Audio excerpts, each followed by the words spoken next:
Red line Islamabad studio से खतूत का ज़माना है। अब कोट लखपत से शाहमूद कुरैशी ने एक ख़त जड़ दिया है और हुकूमत पंजाब की लहदे की है। ख़त के अंदर लिखा गया कि किस तरह तख्ते लाहौर के नीचे है अब मुल्तान की किस्मत और मुल्तान तबाहाल है।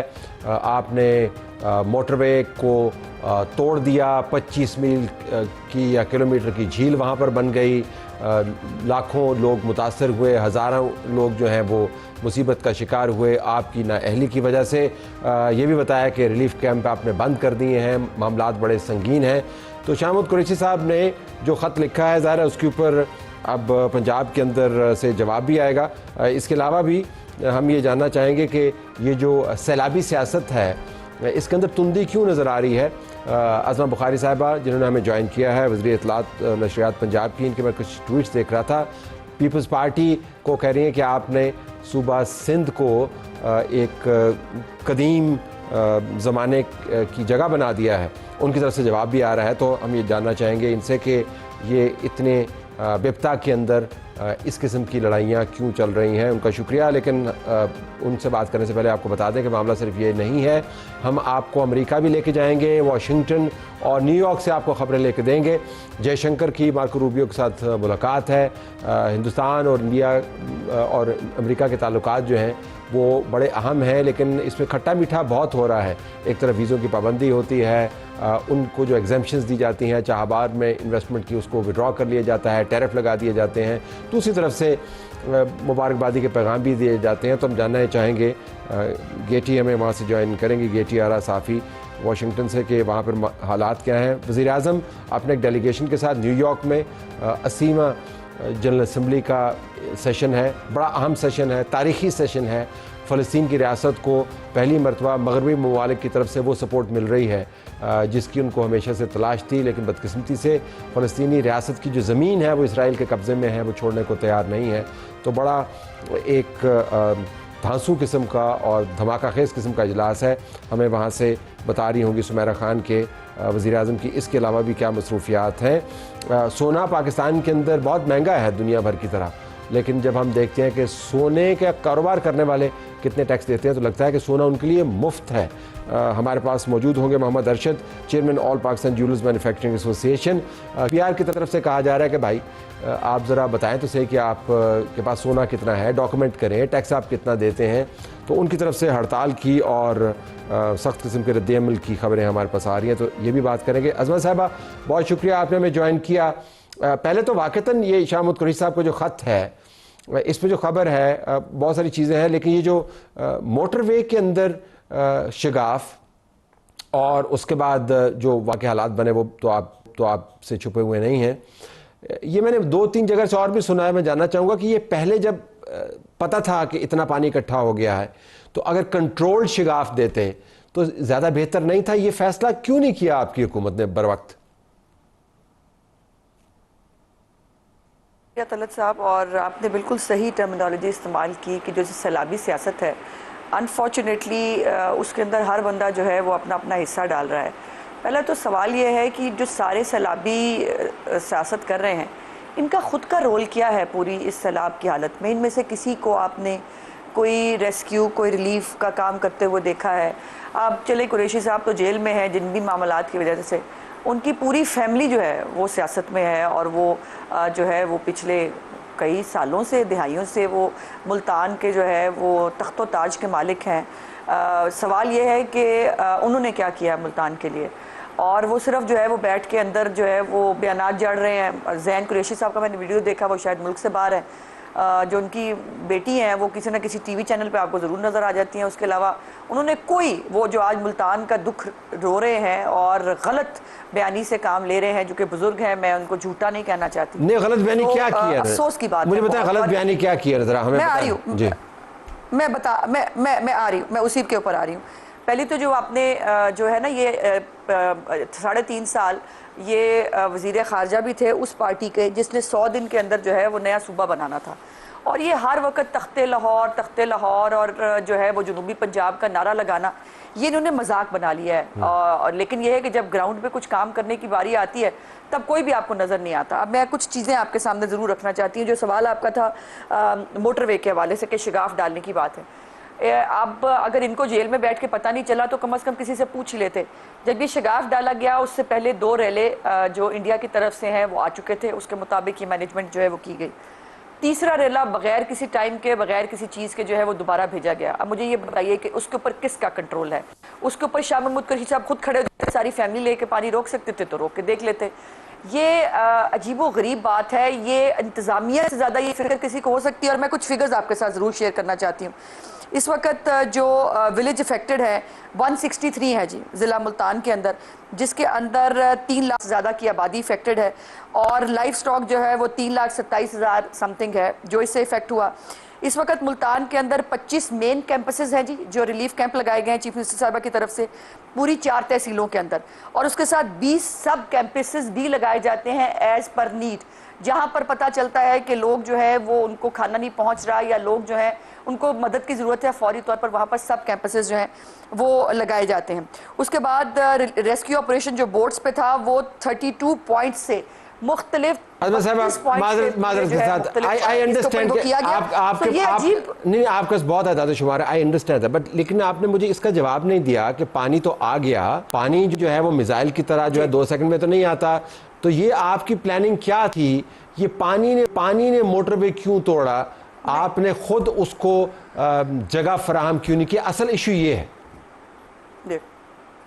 देखिए, गुजारिश ये है कि मैंने जैसे कहा कि जो 2 रेले पहले आए थे उसके मुताबिक पूरी मैनेजमेंट जो है वो पूरी की गई थी। और पानी जो जब अपना रास्ता देखते, देखिए जब बहुत सारा पानी आ रहा है तो उसने फिर अपनी जगह लेनी है, उसको जहाँ जहाँ जगह मिलेगी वहाँ वहाँ जाएगा। जलालपुर शहर जो है वो 3 दफ़ा जो है वो स्टेक पे आया, लेकिन अल्हम्दुलिल्लाह जलालपुर पीरवाला को शहर जो है उसको फिर भी बचा लिया गया। उसके ऊपर उसके अंदर जो है वो पानी नहीं जाने दिया गया। अब मोटरवे के ऊपर जो पानी पीछे से 3 रेले इकट्ठे होके जब आए हैं मोटरवे की तरफ, तो ज़ाहिर ला महाला मोटरवे को वहाँ से टूटना था, लेकिन मोटरवे जिन्होंने बनाई वो इंशाल्लाह इसको दोबारा रीबिल्ट भी कर लेंगे। अभी भी पानी जो सतलुज का पानी है वो अभी भी उसका एक प्रेशर मौजूद है और अभी पानी जो है वो कम होना शुरू ज़रूर हुआ है, लेकिन अभी भी पानी को जो है वो जगह चाहिए। पानी जो है वो आगे आगे बढ़ के जहाँ पर उसको जगह मिलती है पानी को शगाफ, जो मैंने जैसे पहले गुजारिश की कि 2 जो पहले रेले आए थे उसके मुताबिक जो शगाफ बनाया गया था, तीसरा रेला जो है उसकी इंटेंसिटी ज़्यादा थी।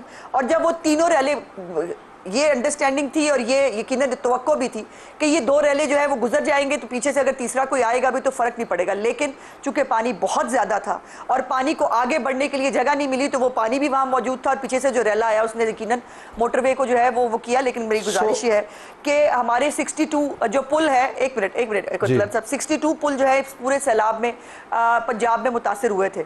और आपकी इत्तला के लिए कि विदिन 15 डेज 40 के करीब पुल जो है उनको रीबिल्ड कर दिया गया था, उनको दोबारा ट्रैफिक के लिए खोल दिया गया था सिर्फ 10 दिन के अंदर अंदर। और ये जो मोटरवे है इसको भी इंशाल्लाह ताला जल्द अज जल्द इसको भी आपका साउथ जो है, आपका साउथ 68,000 एक मिनट तला साहब एक गुजारिश करने दें। 68,000 लोग अभी भी रिलीफ कैंप्स के अंदर मौजूद हैं मुल्तान के, जिनको 3 टाइम का खाना, प्रॉपर केयर, मेडिकल केयर, उनके लाइफ स्टॉक का पूरा इंतजाम करके 68,000 मेहमान है अभी भी हमारे पास। नहीं, मेहमान नहीं है, वो आपकी जिम्मेदारी है। कैंप खत्म हो गए, बिल्कुल गलत बात है। आपकी जिम्मेदारी है और वो भी आप ज़ाहिर अवाम के लिए, अवाम के पैसे से उनकी खिदमत कर रहे हैं ना, वो आपकी जिम्मेदारी है। आप हुकूमत के अंदर हैं, अगर आपने नहीं करना तो शाह महमूद कुरैशी के बेटे या बेटियों से तो आप पॉलिटिकल पॉइंट स्कोरिंग तो कर सकती है, लेकिन उनका काम नहीं है।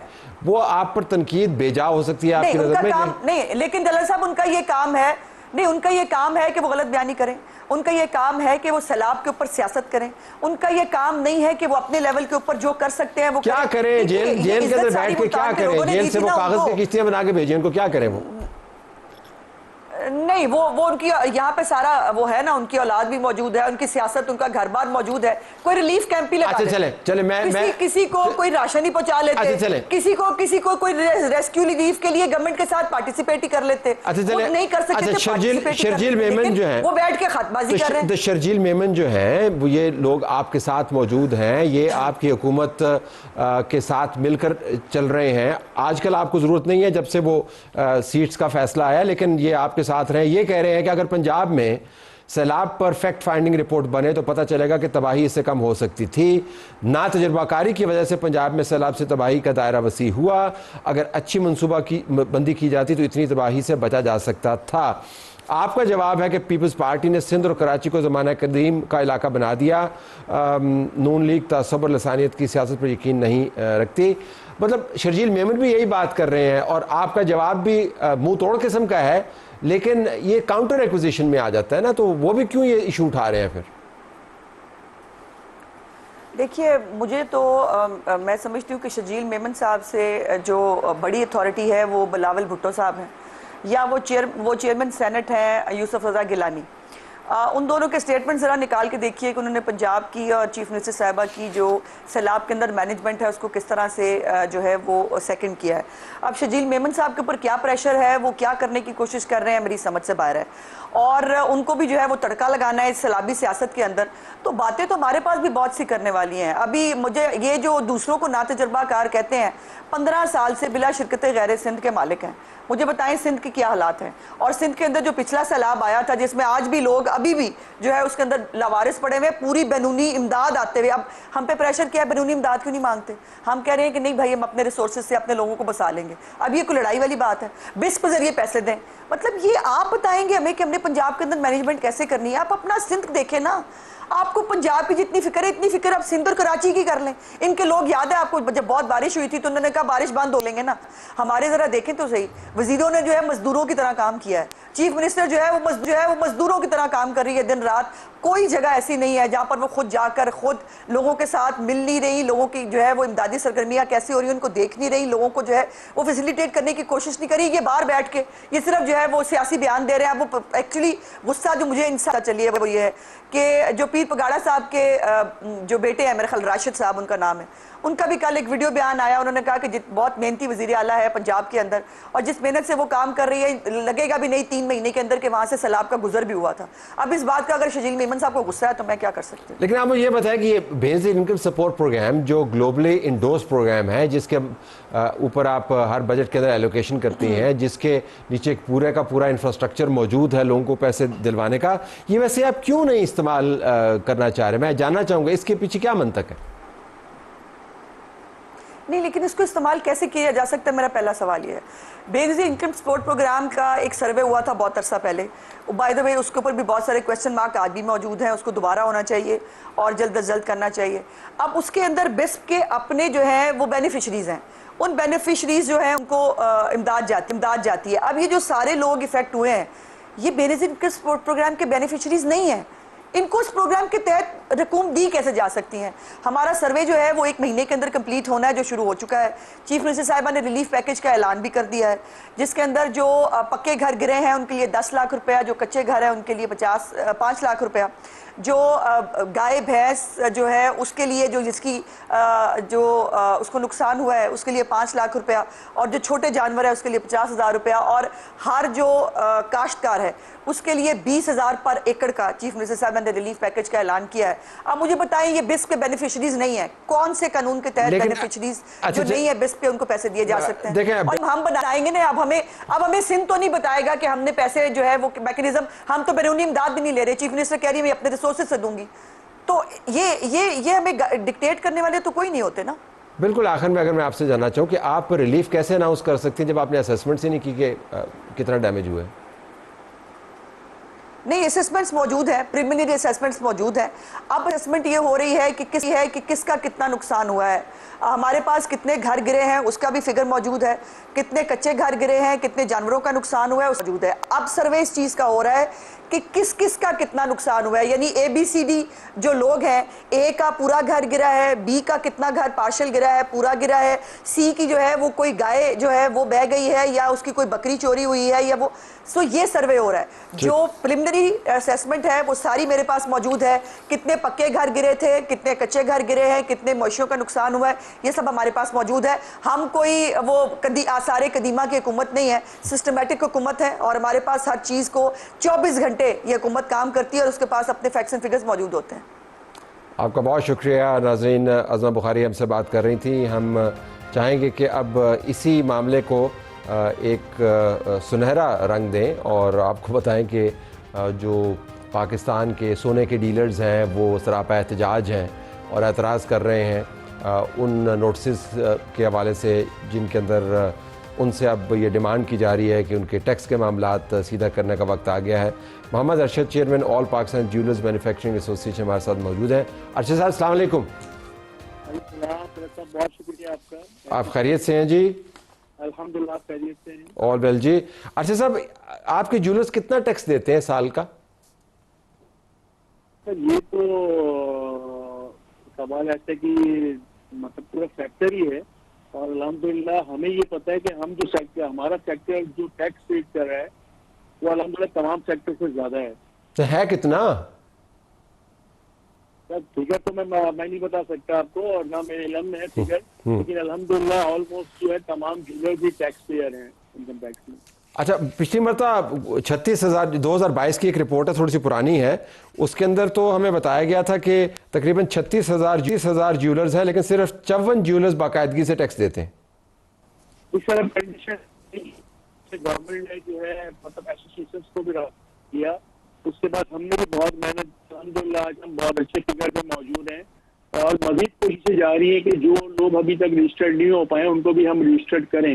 लेकिन रजिस्टर्ड कराने में हमें दुश्वारी होती है कि वो लोग हमसे सवाल करते हैं, जो हमारे मेंबर्स हैं, वहाँ पे सवाल करते हैं कि सर हम तो रजिस्टर्ड हो जाते हैं, अभी 30 टैक्स पेयर है, फिर भी हमें नोटिस इशू किए जाते हैं, इसका हमें जवाब नहीं मिलता।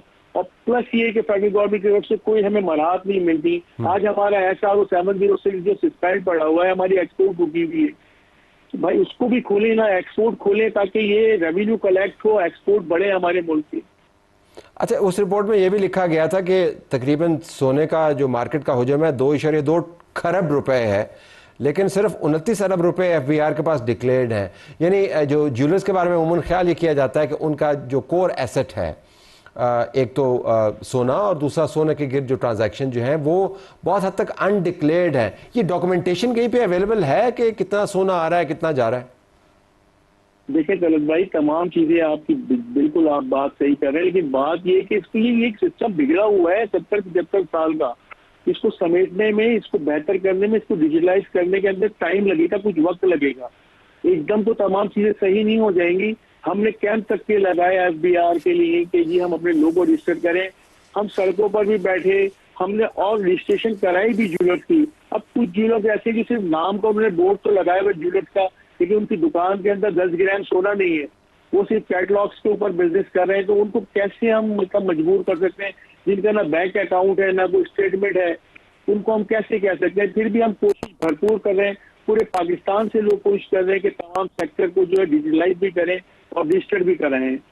ये कौन सी दुकान है जिसके अंदर 22 तोले सोना भी नहीं है? मुझे जरा बताएं तो सही। सर बहुत सारी दुकानें हैं, औरंगी टाउन, कोरंगी हो गया, हमारा गुलबहार के इलाके में छोटी छोटी दुकानें लेके ज्वेलर्स के नाम लगा के बैठे हुए लोग जो कैटलॉग्स पे ऑर्डर ले रहे हैं। आप सर्वे करें, मैं आपको खुद सर्वे कराने के लिए तैयार हूँ। नहीं, मैं तो मार्केट्स में घूमा, मैंने मार्केट में घूमा, जो बड़ी बड़ी मार्केट्स हैं, पिंडी की, इस्लामाबाद की, वहां पर हर जगह के वो सब ऑलरेडी रजिस्टर्ड है, सेल टैक्स में भी रजिस्टर्ड है, इनकम टैक्स में भी रजिस्टर्ड है, BDNSB में भी रजिस्टर्ड है वो सब। तो आप तो उनकी बात करो जो छोटी छोटी मार्केटों में। तो अभी आपके एहतजाज में बुनियादी मुतालबा क्या चाहते हैं? FBR क्या करें? सर हमारे साथ बैठ के मशावरत करें ना, पॉलिसीज बनाते हुए हमें बुलाएं, हमें दिखाएं, हमारे सेक्टर के अकाबरीन को बुलाएं, फिर बैठ के पॉलिसीज बनाएं। और सबसे बड़ा मुतालबा ये, अगर इस मुल्क में इस सेक्टर को तरक्की देनी है, इस सेक्टर के लोगों को अपना पाकिस्तानी समझते हैं, क्योंकि जितना हम सब पाकिस्तानी है उतने ही मुहिब वतन पाकिस्तानी सुनार भी है। आप एक्सपोर्ट खोलें, एक्सपोर्ट SRO को सस्पेंड किया हुआ है आपने, उसको बंद किया हुआ है, ताकि हम रेवेन्यू कलेक्ट करके ला सके। आज 20-25 लोग एक्सपोर्ट कर रहे हैं, हम चाहते हैं 2500 लोग एक्सपोर्ट करें। आलमी मंडी में हमारी गोल्ड की डिमांड्स हैं, उस तरफ कोई नहीं सोच रहा कि यार ये भी एक रास्ता है रेवेन्यू आने का, मुल्क में माशी तरक्की करने का एक सबब बन और सकता है। अगर आपके मुतालबात पूरे ना हुए तो क्या करेंगे आप? कोशिश ही कर सकते हैं। एंड ऑफ द डे तो ये होगा कि अपने कारोबार को समेट के बंद करके चले जाएंगे घर। अल्लाह ना करे ऐसा हो। हम चाहेंगे कि सारे कारोबार चलते रहें, लेकिन सारे टैक्स भी दें। बड़े अहम और कीमती पाकिस्तानी हैं, क्योंकि आप सुनहरे पाकिस्तानी हैं। देखते हैं कि एफबीआर कैसे डील करता है इन मामलात को। हमारा प्रोग्राम जारी है नाज़रीन, ब्रेक के बाद।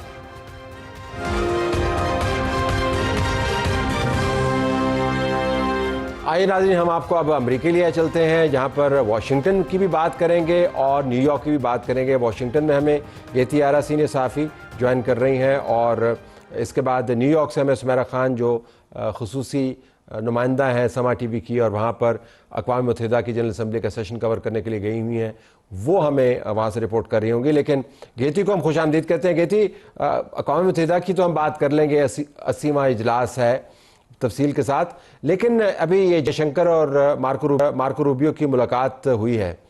मैं स्पेसिफिकली आपसे पूछना चाहूँगा कि जो इंडियन इन्फ्लुएंस है, आप तो बहुत अरसे से वाशिंगटन में मुकीम हैं, अमेरिका में घूमती हैं, आपने देखा होगा कि कितना उसकी उठान देखी।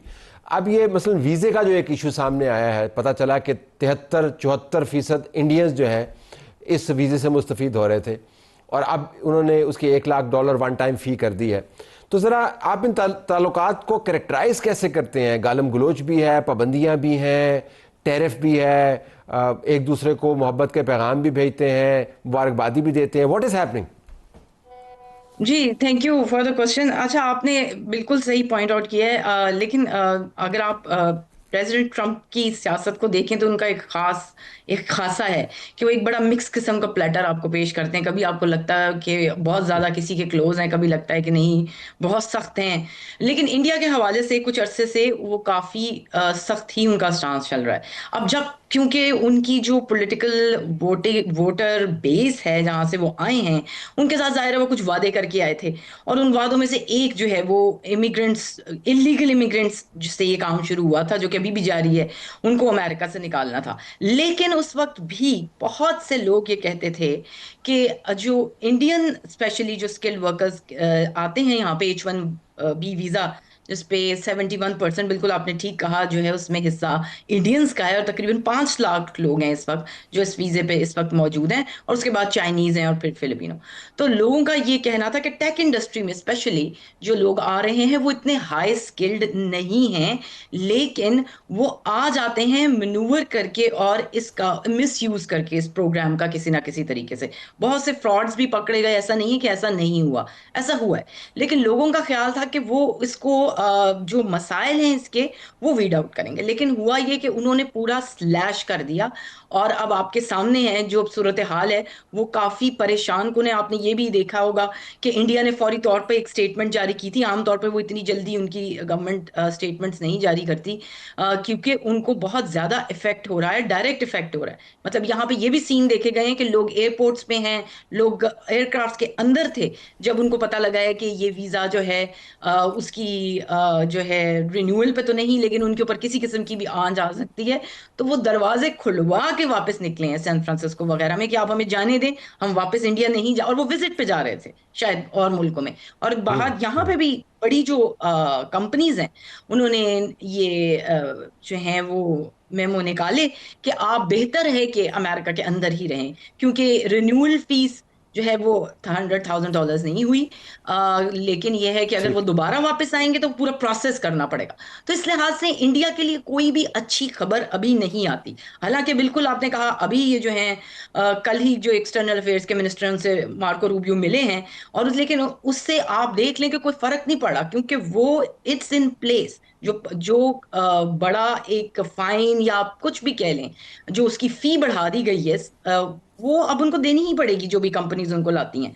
और ये बड़ी कंपनीज अच्छा, को इसमें आपने यूएनजी का आपने जिक्र किया और ये बताया कि काफ़ी ज़्यादा इस हवाले से तो मनफियत है, टैरिफ के हवाले से वो बातचीत कर रहे हैं, लेकिन that is also in place. Chabahar पर जो उनको एग्जेम्पशंस मिली थी वो भी उन्होंने रिमूव कर दी हैं। लेकिन दूसरी तरफ हम देखते हैं कि बाज़ मामलात के ऊपर उनकी पॉलिसी बड़ी इकट्ठी नज़र आती है, क्योंकि अब अक़वाम मुत्तहिदा की जनरल असम्बली का सेशन है और फ़लस्तीन is the top most issue. तो क्विकली अगर मैं आपसे पूछ पाऊँ कि हिंदुस्तान जो है इसकी फ़लस्तीन के हवाले से पॉलिसी, किसी ने पॉइंट आउट किया कि हमने सबसे पहले उनके राइट्स को रिकग्नाइज़ किया, लेकिन अब हमारी पॉलिसी जो है वो शेमफुल है। हिंदुस्तान वाले अपनी पॉलिसी के बारे में कह रहे हैं और इसराइल परस्ती जो है वो सर चढ़ कर बोल रही है। तो कम से कम इसराइल और फ़लस्तीन के हवाले से UNGA समिट के पस मंज़र में तो अमेरिका और हिंदुस्तान एक ही तरफ खड़े नज़र आते हैं। जी बिल्कुल, आपने बिल्कुल सही कहा। माजी में इंडिया की पॉलिसी इससे बहुत मुख्तलिफ रही है, आपने जैसे बताया। और ये पिछले कोई 15-20 सालों के अंदर जो है ये बहुत तेज़ी के साथ प्रो इसराइल एक सेंटिमेंट जो है डेवलप भी किया गया और उसे प्रमोट भी किया गया। और वहाँ पे बहुत मुख्तलिफ वजूहात हैं यहाँ के मुकाबले में कि वहाँ क्यों मकबूलियत है इसराइल की इतनी ज़्यादा। वो ये समझते हैं कि एक तरह से उनको कोई डेटरेंस हासिल होती है पाकिस्तान के खिलाफ, वो उनकी किसी ना किसी किस्म की इमदाद करता रहे। और आपको याद भी होगा जब पाकिस्तान और इंडिया की ये वॉर लाइक सिचुएशन हुई थी, तो जो सबसे खुल के जिसने इनका साथ दिया था इंडिया का, वो इसराइल था। तो उनको ये लगता है कि ये एक ऐसा एसेट उनके लिए साबित हो सकता है जो उनको जो मिलिट्री वाइज भी उनको सपोर्ट कर सकता है, इंटेलिजेंस भी उनको सपोर्ट कर सकती है। और क्योंकि एक वो हिंदुत्वा एक बिल्कुल एक माइंडसेट बहुत ज्यादा एक जड़ पकड़ी हुई है उसने। और वो आप अगर देखें तो इसराइली हुकूमत का जो माइंडसेट है उसके साथ बहुत मुताबिकत खाती है। तो वो तो बहुत सारी चीज़ों की वजह से उनके साथ खड़े हुए हैं, जबकि अमेरिका के साथ जो उनके साथ खड़े होने की वजूहत बहुत पुरानी भी हैं और जाहिर है उससे मुख्तलिफ भी हैं। लेकिन एट द एंड ये आपको इस वक्त एक ही पेज पे नजर आएंगे इसराइल के हवाले से। ये बात भी बिल्कुल दुरुस्त है। इसराइल के हवाले से एक पेज पर है, लेकिन दूसरे पेज जो है उसके में बड़ा तलातम है और कभी इधर फिसलते हैं कभी उधर फिसलते हैं। और आपने सही कहा कि ट्रंप की पॉलिसी अब मिक्स प्लेटर है। अगरचे हिंदुस्तान का ख्याल था कि उनको एक ही डिश मिलेगी और वो डिश ट्रंप ने बड़ी मोहब्बत से पकाई होगी। देखते हैं कि हालात किस तरफ जाते हैं। हम गेती आपका शुक्रिया अदा करते हैं। नाजरीन, हम आपको न्यूयॉर्क लिए चलते हैं। इसी हल्ले में सुमेरा खान वहाँ पर मौजूद हैं और नुमाइंदा खुसूसी समा TV हमें वहाँ से ज्वाइन कर रही हैं। सुमेरा, अस्सलाम वालेकुम। वालेकुम अस्सलाम। बहुत शुक्रिया तलत साहब। बहुत शुक्रिया आपका। आप हमें बताएं कि अब अगले 2-4 दिनों में क्या बड़ी बड़ी चीज़ें होने वाली हैं। लोग ये जानना चाहेंगे कि हम पाकिस्तान के मामलात, सैलाब, अंदरूनी दहशतगर्दी को छोड़ के अक़वाम मुत्तहिदा की जनरल असम्बली के ऊपर क्यों फोकस कर रहे हैं। तो ज़रा बताइएगा कि इसकी अहमियत क्या है। बहुत शुक्रिया तलत साहब। सबसे पहली चीज तो आज दफ्तर खारजा की जानिब से जारी की गई। आपने देखा होगा कि वजीर खारजा और नायब वजीर आजम इसहाक डार जैसे ही न्यूयॉर्क पहुंचे हैं, कल के टाइम जोन का क्योंकि डिफरेंस है थोड़ा सा, नाज़रीन को समझ नहीं आएगा, मगर अब से लगभग 18 घंटे पहले वो न्यूयॉर्क पहुंचे थे। और उस दौरान भी उन्होंने इस हवाले से बहुत सारी ऐसी मीटिंग्स की हैं जो कि लो प्रोफाइल रही हैं, मगर वो रीजन के हिसाब से थी। और उसका सबूत फिर आज ये है कि आज सुबह जो उनकी सबसे पहली ऑफिशियल एंगेजमेंट थी वो यूएन के उनके परमानेंट मिशन टू कतर थी। वो यूएन के परमानेंट मिशन कतर गए हैं, जो यूनाइटेड नेशन की बिल्डिंग के बिल्कुल सामने यूएन प्लाजा 1 पे है। और वहां जाकर उन लोगों ने सबसे पहले खित्ते में और मिडिल ईस्ट की सिचुएशन के ऊपर डिस्कशन की है। फिर उन्होंने वज़राए खारजा की इस समिट के अंदर रिप्रेजेंटेशन की है, जिसका स्टेटमेंट अभी कुछ देर पहले जारी हुआ है। मगर आने वाले दिनों में वजीर आजम की स्पीच बहुत अहम है और हम उसके अंदर जो चीदा चीदा नुकात मैं आपको जराए से बता सकती हूँ, उसमें कश्मीर तो होगा ही, मगर फ़लस्तीन टॉप ऑफ द एजेंडा होगा।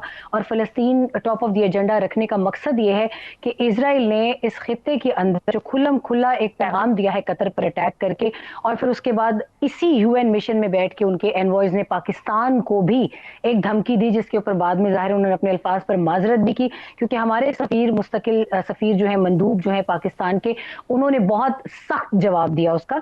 इजरायली जो उनके काउंटर पार्ट हैं यूएन मिशन के अंदर। तो ये तमाम तर चीज़ें किसी बड़ी हैपनिंग की पेश गोई हैं। वजीर आजम आ जाएंगे, उनका एक राउंड ऑफ डायलॉग होगा अपने मिनिस्टर्स के साथ भी।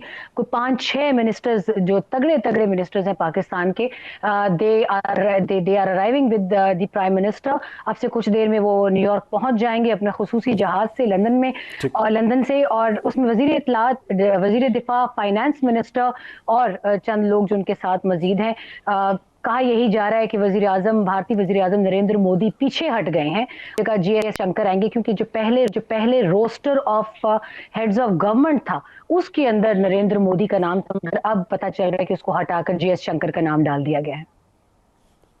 आपने सही कहा कि पाकिस्तान एक हैवी हिटर्स का जो डेलीगेशन है वो लेके गया वो, लेकिन ये मामला सिर्फ पाकिस्तान के डेलीगेशन या वज़ीर आज़म की तकरीर के हवाले से नहीं है। जो बड़ी हाइप भी बनी हुई है वो ये है कि अब फ़लस्तीन की रियासत को रिकग्नाइज़ करने का मामला है। बरतानिया ने किया, फ्रांस ने किया, दूसरे ममालिक की फहरिस्त है। आज मैं देख रहा था कि स्टेटमेंट्स आई हैं कि जी अब अमेरिका को भी ख्याल करना चाहिए, लेकिन अमेरिका की तरफ से तो ये बयान है कि जी ये तो खामखा नुमाइशी मामलात हैं, और नेतन्याहू ने ये कह दिया है कि फ़लस्तीन की रियासत नहीं बनेगी। तो आपको जहाँ पर आप मौजूद हैं वहाँ पर सेंटिमेंट क्या नज़र आता है कि वाकईतन एक हाइप डेवलप होगी, तस्वीरें खींचेंगी, स्टेटमेंट्स होंगी, रिकग्निशन होगी, लेकिन ग्राउंड रियलिटी से चेंज नहीं होगी? देखिए, ग्राउंड रियलिटीज में मैं जो आपको बता सकती हूँ, 3 दिन मैंने यूएन मिशन की जो इमारत है उसके आसपास का जायजा लिया है। मैं क्योंकि वहाँ मैं जाती रही हूँ, हमारे एक्रेडिशन कार्ड्स वहीं से मिलते हैं। वहाँ पर आपको जानकर हैरत भी होगी और खुशी भी होगी कि in the favour of Palestine भी वहाँ पर बहुत सारे मुजाहरे हो रहे हैं, और there are specifically designed huge vehicles जिनको न्यूयॉर्क की सड़कों पर फिराया जा रहा है, और उसमें अगेंस्ट इजराइल जो है वो स्लोगन लिखे हैं और प्रो पैलेस्टीनियन लिखे हैं। मगर जो सबसे अहम चीज़ होने वाली है, ये बहुत अरसे के बाद ये डेवलपमेंट जो है that is going to take place, in which president Trump is going to meet heads of Muslim states. अब आप जानते हैं, ये वो लोग जो डिप्लोमेसी को बहुत डीपली एनालाइज करते हैं, बहुत अरसे के बाद अगर प्रेसिडेंट ट्रंप मिल रहे हैं मुस्लिम ममालिक के सरबराहान के साथ, जिसके अंदर वजीर आजम शामिल हैं, और मैं ये भी बताती चलूं, कुछ लोग ये समझ रहे हैं कि शायद यही बायलेटरल मीटिंग ली जा रही थी पाकिस्तान की तरफ से, मगर नहीं, ये एक अलग मीटिंग है। और अगर प्रेसिडेंट ट्रंप की bilateral meeting prime minister Shehbaz Sharif से होती है तो वो व्हाइट हाउस में होगी। ये मुस्लिम स्टेट्स के हेड के साथ जो मीटिंग हो रही है, ये न्यूयॉर्क में हो रही है, क्योंकि 23 यानी कल वो अपना डिलीवर करेंगे लेक्चर, यानी पहला जो उनका खिताब है वो प्रेसिडेंट ट्रंप का है, जो ऑर्डर ऑफ द हाउस होता है यूएन में, और उसी रात को वो तमाम सरबराहाने ममलिकत के लिए एक बैंक्वेट होस्ट करते हैं। न्यूयॉर्क का एक बहुत बड़ा फेमस होटल है, वहां पर हमारे वजीर आजम भी वायदे वहीं पर रुके हुए। तो ये तमाम तर उसके बाद वो इनके साथ एक अलग बड़ी डेवलपमेंट्स हम आपको ज़हमत देते रहेंगे सुमेरा, आपको ज़हमत देते रहेंगे, but the time is up for this. लेकिन आपने बड़ी अहम बात बताई कि ये जो कल मुस्लिम हेड्स ऑफ स्टेट्स के साथ ट्रंप का इंटरेक्शन है, अब देखते हैं कि इंटरेक्शन में होता क्या है। कि डोनाल्ड ट्रंप जो मीटिंग सेट करता है, ख्याल तो यही किया जाता है कि उसमें से कोई अच्छा ही निकलेगा, लेकिन बसा औकात हमने देखा है कि डोनाल्ड ट्रंप उन मीटिंग्स को इस्तेमाल करता है लोगों की तज़हीक के लिए, तज़लील के लिए, फिंगर पॉइंटिंग के लिए। देखते हैं कि कल जो मीटिंग होगी उसमें क्या कहते हैं, फिर अपनी स्पीच के अंदर क्या कहते हैं। लेकिन ये बहुत बड़ा और गैर मामूली इजलास है, गैर मामूली डेवलपमेंट्स और गैर मामूली हालात के पस मंज़र में। आपका बहुत शुक्रिया सुमेरा। नाज़रीन, हमारी तरफ से यही कुछ इजाज़त चाहते हैं। अल्लाह हाफ़िज़।